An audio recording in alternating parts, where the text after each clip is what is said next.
हाँ जी, राधे राधे नमस्ते पाला की भाई लोग। तो का हाल भाई हमार उम्मीद बाग सबके बढ़िया के और मस्त की। तो चलिए भाई आज की वीडियो में इसके स्वागत बा। जी भाई चैनल पर नया हुई प्लीज भाई सब्सक्राइब कर सकते हो। आप लोग मेरा चैनल के सब्सक्राइब कर सकते हो, सब्सक्राइबर का बहुत जरूरत है। हाँ आप लोग मेरा बात मान सकते हो, बहुत जरूरत है सब्सक्राइबर का। जितना है हवा पीना की जरूरत, मतलब हवा पानी की जरूरत जितना है उतना ही मेरा सब्सक्राइबर का है जरूरत जीने के लिए। हाँ आप लोग मेरा सपोर्ट करोगे तो हम ऐसा ऐसा खुशखबरी लेकर आएंगे, ऐसा ऐसा खुशखबरी लेकर आएंगे कि आप लोग सोच भी नहीं सकते हो। और हमारे पास इतना खुशखबरी आता है कि हाँ किसी के पास नहीं आता है। मेरा बात मान सकते हो और देख भी सकते हो इस चैनल पर जाकर। कितना बड़ा बड़ा कांड हो रहा है खेसारी भैया का, और बड़ा बड़ा लेकर आते रहते हैं बवाल मचाने के लिए। हाँ और देखो सबसे बड़ी बात यह है कि भैया के जो है नए सॉन्ग का एक पोस्टर आया हुआ है, पोस्टर नहीं फोटो आया हुआ है। हाँ कि भैया का शूटिंग चल रहा है, भैया का शूटिंग चल रहा है, उस शूटिंग का फोटो एक आया हुआ है मेरे पास। दो हाँ एक दो गो मतलब दो तीन को फोटो आया हुआ है कि देख लो बता दो। और खेसारी भैया के नया सॉन्ग का शूटिंग चल रहा है और बहुत जबरदस्त शूटिंग चल रहा है। और ये गाना का पोस्टर आएगा हमको लग रहा है कल नहीं तो परसों। हाँ कल नहीं तो परसों पोस्टर आएगा इस गाना का। और ये फोटो बहुत तेज से वायरल हो रहा है, बहुत तेज से वायरल हो रहा है भाई लोग। आप लोग जाकर देख सकते हो इंस्टाग्राम फेसबुक यूट्यूब, हाँ जहाँ देखोगे तहाँ मिल जाएगा यही फोटो।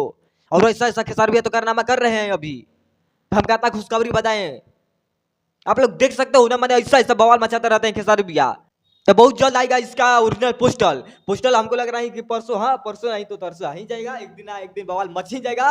और ये गाना आएगा ग्लोबल जंक्शन म्यूजिक पर। हाँ ग्लोबल म्यूजिक जंक्शन पर आएगा वो गाना, और बहुत बड़ा लेवल का गाना है भाई लोग, बहुत बड़ा लेवल का गाना है। और ज्यादा कुछ नहीं बता सकते हैं। और ये हमको लग रहा है कि कांड करने वाला गाना आएगा और गर्मी वाला गाना होगा, शायद होगा गर्मी वाला गाना, और उतना हमको मालूम नहीं है। और जैसे ही मतलब मिल जाएगा खबर हम बता देंगे। बट ये वाला फोटो वायरल हो रहा था तो हम अपने खेसारी भैया की टीम से पूछ लिए हैं कि ये फोटो का क्या रीजन है और क्या राज है, हमको बताइए। तो भैया के टीम वाले ने बोले हैं कि हाँ इसका गाना बहुत जल्द आएगा और पोस्टर भी बहुत जल्द आएगा और बवाल भी बहुत जल्द मचेगा। ये सब देख सकते हो, यहाँ पर फोटो आप लोग देख सकते हो। हाँ बहुत जबरदस्त है, मतलब बवाल मचना तय है। ऐसा ऐसा फोटो आएगा तो बवाल मचना तय है, ये तो आप लोग मान सकते हो ना, मान सकते हो कि नहीं कि बवाल मचना तय है। ऐसा ऐसा फोटो आएगा, कारनामा करेंगे खेसारी भैया, नए नए अपडेट लेकर आएंगे तो जितना विरोधी आए सबको पिछवाड़ा में तितकी लग जाएगा। तो बाकी आप ज्यादा कुछ नहीं बोलेंगे भाई लोग, चलते हैं मिलेंगे बहुत जल्द और लेकर आएंगे कुछ ब्लास्ट। तो वीडियो हमारा कैसा लगा कमेंट में बता देना। और वीडियो हमारा तन से भी आपको अच्छा लगेगा प्यारा भाई लोग तो लाइक कमेंट शेयर कर सकते हो। हाँ लाइक कमेंट शेयर कर सकते हो क्योंकि बहुत जरूरत होता है। और वीडियो कैसा लगा वो तो बता ही देंगे आप लोग कमेंट करके। और ऐसे छोटे भाई पर आशीर्वाद बनाए रखो अपना कि रोज नया नया खुशखबरी लेकर आते रहे, तहलका मचाते रहे, खेसारी भैया के नए नए अपडेट लेकर आते रहे। और जो भी हो रहा है बड़ा बड़ा कांड हम बताते रहते हैं सबसे पहले। बाकी चलते हैं भाई लोग, पाला की नमस्ते।